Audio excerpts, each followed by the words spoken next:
السلام عليكم أصحابي ما أنت وحان كهadlayno waxaa waaye sameynayno weliba frozen shoulder dadka garbaha aanan dhaqaajin karin oo garabka oo kagay marka garabkaaga dad oo waxaa jira garbahooda inta aanan saari karin oo saas buu dhaqaajin karin aa jirto oo korba u qaadi karin marka fadlan inta qaadi kartid garabkaaga kor u qaad waxaa murqo aadan isticmaalin waaye marka murqihii waa inaa bartid sida u isticmaali leh tartiib intaa sameyn karta samee derbi intaa u dhawaatid derbiga saan u saar haddaadan saas u saari karin tartiib intaa saari kartid saar intaa qaadi kartid lee qaad marka haddiiba intaba aa geyn karto tartiib kor u qaad saas oo kale yaal haddii kor aa u qaadi kartid waaye haddii intaa qaadi kartid samee muhiim garbahay u tahay tan waa garbaha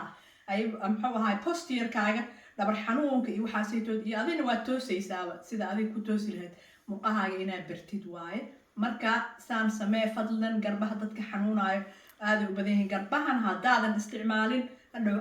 ma soo qaadan kartid dhala caanaaba soo ma qaadan kartid waxa kale iskaba dhaafay soo ma adeegan kartid marka garbaha saan ha looga shaqaysiiyo